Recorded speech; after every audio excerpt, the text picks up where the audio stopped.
Welcome to my channel. मेरा video अच्छा लगे तो इसे जरूर से लाइक कीजिए और मेरे चैनल को जरूर से सब्सक्राइब कीजिए ताकि मेरे आने वाले वीडियोस को सबसे पहले आप देख पाएं।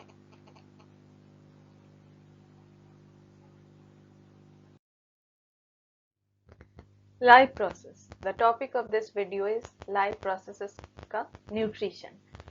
क्लास 10 के साइंस का पोर्शन का बायोलॉजी का पहला चैप्टर है लाइफ प्रोसेस। उसमें से हम लोग इस वीडियो में न्यूट्रिशन इन प्लांट्स के बारे में पढ़ेंगे। बिफोर स्टार्टिंग द चैप्टर हम लोग सबसे पहले देख लेंगे कि लिविंग और नॉन लिविंग के बीच में डिफरेंसेस क्या क्या है। तो लिविंग थिंग्स जो है उसको खाना चाहिए, they require food, and non living thing को खाना नहीं चाहिए, they do not require food. Second difference, living thing size में ग्रो करता है, they grow in size, non living thing do not grow in size. Third difference is living things require to excrete, यानी कि उत्सर्जन होता है, waste material को remove करता है living thing, and non living thing do not excrete और उसमें एक्सक्रीशन नहीं होता है। And the fourth one is living things can reproduce, they produce young ones, but non-living thing cannot reproduce. तो these are the basic differences between the living and non-living। यानी कि कोई भी चीज को हम living बोलेंगे जिसमें लाइफ है, उसमें क्या क्या कैरेक्टरिस्टिक्स होगा और नॉन लिविंग में क्या नहीं होगा, उस हिसाब से हम इसको एक को लिविंग कहते हैं, एक को नॉन लिविंग कहते हैं। Now the life processes। जैसा कि हम लोग देखें कि लिविंग एंड नॉन लिविंग के बीच में डिफरेंसेस। जब हम लिविंग ऑर्गेनिज्म का बात करते हैं तो उसके लाइफ को मेंटेन करने के लिए बहुत सारे necessary biochemical processes, physiological processes body के अंदर होता है, चाहे वो यूनिसेलुलर ऑर्गेनिज्म हो या मल्टीसेलुलर ऑर्गेनिज्म हो। This basic physiological processes are known as the life processes, जिसे लाइफ को मेंटेन करने के लिए जरूरी है। उनमें से आता है, सबसे पहले आता है न्यूट्रिशन, फिर रेस्पिरेशन, फिर कंट्रोल एंड कोऑर्डिनेशन, फिर transportation, excretion, reproduction and growth and movement. These are the basic characteristics of the living thing, and this processes are necessary to maintain the life also. Now the first life process that we are going to study, that is the nutrition. In the class 10 syllabus हम लोग पहला chapter में life processes में हम लोग 4 basic life processes के बारे में पढ़ेंगे। पहला है न्यूट्रिशन, सेकंड है ट्रांसपोर्टेशन, एंड थर्ड है respiration, and fourth one is the excretion. तो nutrition, respiration, transportation and excretion, ये 4 चैप्टर को हम लोग लाइफ प्रोसेसेस में पढ़ेंगे। तो हम लोग सबसे पहले न्यूट्रिशन का बात करते हैं। तो what is the nutrition? Nutrition का क्या मतलब है? The process of taking in food and using it for growth, metabolism and repair. तो nutrition is the biochemical and the physiological process by which an organism uses food to support its life. यानी कि जिंदा रहने के लिए खाना खाना, उसको अपने बॉडी के जरूरतों के हिसाब से उसको यूज करना, ग्रोथ के लिए, मेटाबॉलिज्म के लिए एंड रिपेयरिंग के लिए। तो ये एक बायोकेमिकल और फिजियोलॉजिकल प्रोसेस है जिसमें हम फूड को प्रोक्योर करते हैं और फूड को यूटिलाइज करते हैं बॉडी के डिफरेंट जरूरतों को पूरा करने के लिए। Now the types of nutrition. Basically types of nutrition are of two types: autotrophic nutrition and the heterotrophic nutrition. Autotrophic nutrition means the organism can prepare their own food from simple inorganic materials, and heterotrophic nutrition means the organism depends on other organism for obtaining their food. तो autotrophic nutrition को हम लोग 2 type में बांटते हैं, photo autotrophic nutrition and the chemo autotrophic nutrition. Photo autotrophic nutrition, इसमें खाना खुद बना रहा है ऑर्गेनिज्म अपने लिए with the help of the light, sunlight के हेल्प से बना रहा है, इसीलिए हम इसे नाम दे रहे हैं photo autotrophic nutrition. Now the second one is a chemo autotrophic nutrition। इसमें भी खाना अपने ही बना रहा है, कुछ बैक्टीरियाज है, कुछ माइक्रोस्कोपिक ऑर्गेनिज्म है जो सिंपल इनऑर्गेनिक मटेरियल से अपना खाना बना रहा है, लेकिन खाना बनाने के लिए, उस रिएक्शन को कैरी आउट करने के लिए जो एनर्जी चाहिए वो आसपास के सराउंडिंग कुछ केमिकल रिएक्शन हो रहे हैं, कुछ एक्सोथर्मिक रिएक्शन हो रहे हैं, एक्सागोनिक रिएक्शन हो रहे हैं, जिससे एनर्जी रिलीज हो रहा है। उस केमिकल एनर्जी को वो अपना खाना बनाने के काम में उस एनर्जी को यूज कर रहा है। तो such nutrition is known as the chemo autotrophic nutrition, जैसे सल्फर बैक्टीरिया हो गया, इस तरह का। हेट्रोट्रोपिक न्यूट्रिशन में हम लोग 3 टाइप देख रहे हैं, holozoic nutrition, saprophytic nutrition and parasitic nutrition. Holozoic nutrition is a type of nutrition जिसमें हम लोग न्यूट्रिशन 5 स्टेप में उसको कंप्लीट करते हैं, जिसमें आता है हमारा ingestion, digestion, absorption, assimilation and egestion.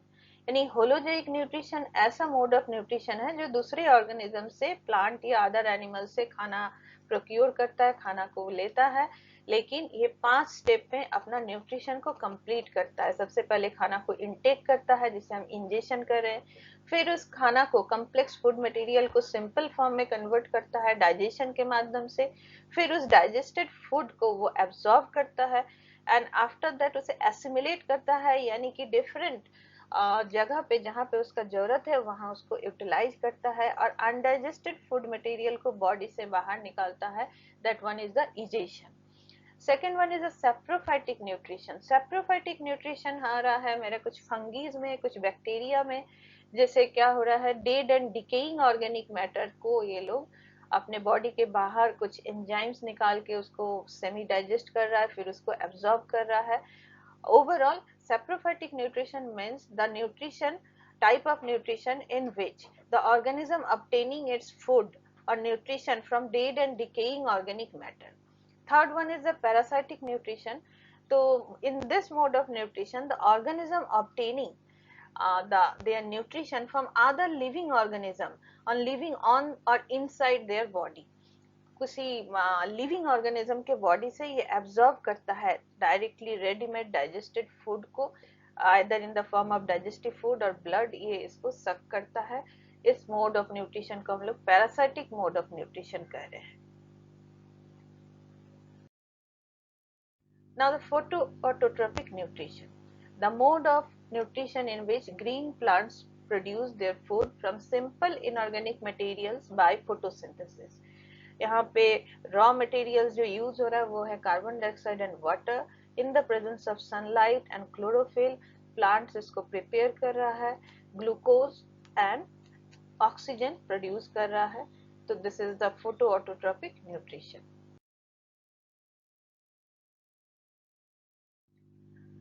In detail, when we study about the photoautotropic nutrition, we have to study about the photosynthesis, the process of photosynthesis.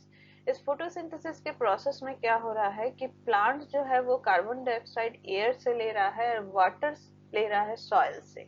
with the help of roots and vascular bundle ये water इसके soil से पहुंच रहा है leaf तक, जहां इसका खाना बनेगा। और यहाँ पे क्या हो रहा है, सनलाइट के प्रेजेंस में ये वाटर जो है वो टूट रहा है, वहां से ऑक्सीजन रिलीज हो रहा है, साथ में जो कार्बन डाइऑक्साइड एब्जॉर्ब हो रहा है उस कार्बन डाइऑक्साइड को वो रिड्यूस कर रहा है। After reduction it get converted into glucose, जो फोटोसिंथेसिस का मेन प्रोडक्ट है, खाना बनाना, that is the glucose. Glucose बन रहा है इस फोटोसिंथेसिस के माध्यम से।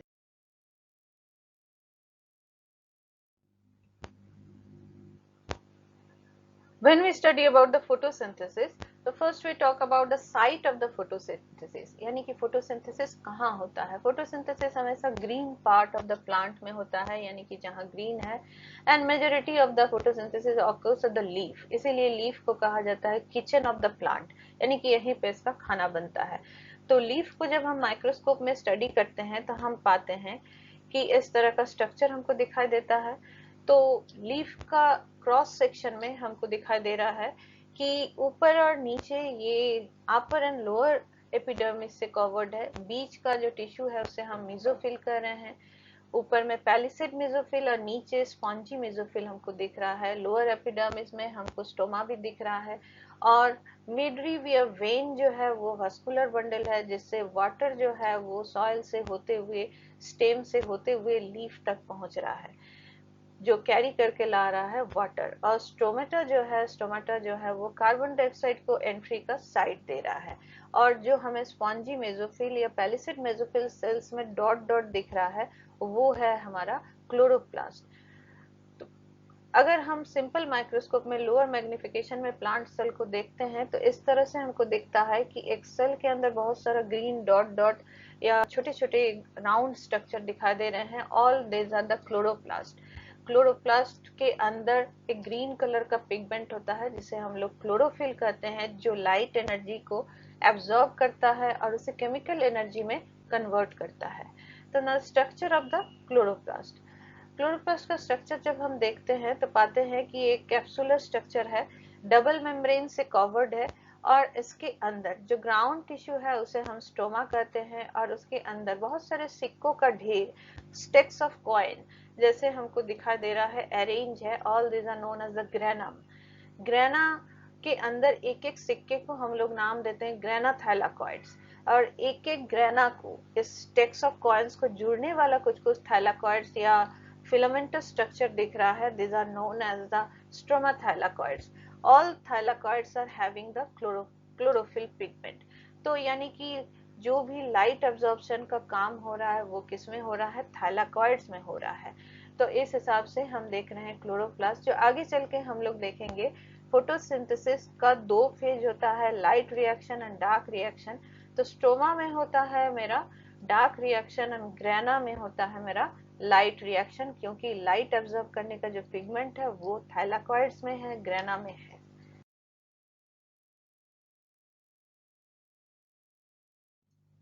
Now the phases of photosynthesis. There are two phases of photosynthesis. First phase is the light reaction and second phase is the dark reaction. Light reaction नाम इसलिए पड़ा है क्योंकि it is a light dependent reaction, यानी कि presence of light में, sunlight में ये होता है, यानी कि डे टाइम में। और सनलाइट को एब्जॉर्ब करने के लिए क्लोरोप्लास्ट में क्लोरोफिल पिगमेंट का एक सिस्टम है, जैसे दो सिस्टम इसमें काम करता है, photo system 1 and photo system 2, जो एक साइक्लिक फोटोफॉस्फोराइलेशन और नॉन साइक्लिक फोटोफॉस्फोराइलेशन रिएक्शन के माध्यम से सनलाइट को ट्रैप करता है और उसे केमिकल एनर्जी में कन्वर्ट करता है। As a result of this reaction, energy-rich molecules like ATP and NADPH2 are synthesized. Photolysis of water molecules result in the release of oxygen as a byproduct. यानी कि in the presence of sunlight, जो photosystem 1 and photosystem 2 जो energy को absorb किया, उस energy absorption के माध्यम से वो क्या किया, वाटर मॉलिक्यूल्स को फोटोलाइसिस के माध्यम से तोड़ा, ऑक्सीजन एंड हाइड्रोजन बनाया, और इसी से जो इलेक्ट्रॉन या प्रोटॉन रिलीज हुआ, proton in the form of hydrogen ion, इसके सहारे एटीपी मॉलिक्यूल्स बने और हाइड्रोजन को जो है रिसीव किया NADP, और वो कन्वर्ट हुआ NADPH2 एज ए रिड्यूसर, जो आगे चल के डार्क रिएक्शन में एक रिड्यूसिंग एजेंट के तौर पे काम करेगा। Now the dark reaction, the second phase of the photosynthesis, it is also known as the light independent reaction, और इसमें कार्बन फिक्सेशन भी हो रहा है। मेजोरिटी ऑफ द प्लांट में इसे हम लोग C3 साइकिल या केल्विन साइकिल नाम से भी हम जानते हैं, जो हमारे आसपास के जो प्लांट्स है, कॉमन प्लांट्स में। तो इसमें क्या हो रहा है, the high energy molecules ATP and NADPH2 synthesized in the light dependent reaction of photosynthesis are used to synthesize carbohydrates from carbon dioxide, hence the term carbon fixation. Atmospheric carbon dioxide को यहाँ fixation किया जा रहा है, यानी कि उसे एक ऑर्गेनिक कंपाउंड में कन्वर्ट किया जा रहा है by reducing it with the help of NADPH2 and ATP, जो लाइट रिएक्शन में प्रोड्यूस हुआ था। कार्बन फिक्सेशन साइकिल को हम लोग C3 साइकिल भी कहते हैं या केल्विन साइकिल भी कहते हैं, और इसमें क्या हो रहा है, स्टोमा के माध्यम से जो कार्बन डाइऑक्साइड एंटर किया उसे कन्वर्ट किया जा रहा है ऑर्गेनिक कंपाउंड में। Carbon enters the Kelvin cycle in the form of carbon dioxide and lives in the form of sugar, यानी कि केल्विन साइकिल में कार्बन जो है एंटर कर रहा है कार्बन डाइऑक्साइड के फॉर्म में, और जब उसको साइकिल को छोड़ रहा है वो एक बाय प्रोडक्ट देके जा रहा है, सुगर, यानी कि C6H12O6। The cycle spends ATP as an energy source and consumes NADPH as reducing power for adding high energy electrons to make the sugar. तो यहाँ इस रिएक्शन को कैरी आउट करने के लिए जो एनर्जी चाहिए वहाँ उसमें यूज हो रहा है एटीपी, और कार्बन डाइऑक्साइड को रिड्यूस करने के लिए जो हाइड्रोजन चाहिए वो हाइड्रोजन दे रहा है NADPH। तो इस हिसाब से केल्विन साइकिल में हम देख रहे हैं कि ग्लूकोज बन रहा है। लेकिन सबसे पहले जब कार्बन डाइऑक्साइड एंटर कर रहा है केल्विन साइकिल में, उसे एक एंजाइम के प्रेजेंट में, जिसे हम लोग राइबोलोज बाइफॉस्फेट कहते हैं, उसके प्रेजेंस में वो पहला जो कंपाउंड बना रहा है केल्विन साइकिल में, वो एक 3 कार्बन कंपाउंड है जिसे हम लोग ग्लिसरल्डिहाइड 3 फॉस्फेट कहते हैं। इसीलिए इसको हम लोग C3 साइकिल के नाम से भी जानते हैं। तो ये ओवरऑल एक प्रेजेंटेशन है कि कैसे हो रहा है। तो इस पिक्चर में हम देख रहे हैं कि लाइट एनर्जी एंटर कर रहा है फोटो सिस्टम 2 में, और फिर उससे जो इलेक्ट्रॉन एमिट हो रहा है वो इलेक्ट्रॉन ट्रांसपोर्ट चेन से गुजर रहा है। फिर फोटो सिस्टम 1 से गुजरने के बाद जो वाटर है वो फोटोलाइज्ड होके उससे ऑक्सीजन प्रोड्यूस होके बाहर चला गया है। जो हाइड्रोजन था वो उसको NADP प्लस जो है उसको एक्सेप्ट करके NADPH में कन्वर्ट हो गया। ADP जो आया था, एडिनोसाइन डाइफॉस्फेट जो आया था, वो एडिनोसाइन ट्राइफॉस्फेट में कन्वर्ट हो गया इनऑर्गेनिक फॉस्फेट के साथ मिलके। और ये सारा चीज जो है वो जाके एंटर कर रहा है केल्विन साइकिल में, जहां RuBP यानी कि राइबोलोज बाइफॉस्फेट जो है उसके प्रेजेंस में कार्बन डाइऑक्साइड कंबाइन करके 3 फॉस्फोग्लिसरेट बना रहा है, और इस तरह से एक 3 बार ये साइकिल घूम रहा है। तो बाय प्रोडक्ट के फॉर्म में क्या निकल रहा है? ग्लूकोज, यानी कि जो फूड है, फोटोसिंथेसिस का प्रोडक्ट है, वो बन के निकल रहा है। तो साथ में ऑक्सीजन भी निकल रहा है जो इस रिएक्शन का एक बाय प्रोडक्ट है, जो प्लांट को अब काम नहीं है, लेकिन ये ओनली प्रोसेस है जिसमें इस हमारे पूरे के पूरे पृथ्वी में ऑक्सीजन बन रहा है। तो ये दोनों काम कर रहा है, इसीलिए हम लोग प्लांट्स को प्रोड्यूसर भी कहते हैं, क्योंकि ये फोटोसिंथेसिस के माध्यम से ये दो इम्पोर्टेंट चीज बन रहा है। जो ग्लूकोज बन रहा है वो फूड चेन का बेस बन रहा है। हर एक फूड चेन इसी पे, इस प्रोड्यूसर लेवल से शुरू होता है और इसी पे आधारित होता है, जो फोटोसिंथेसिस से खाना बन रहा है उससे।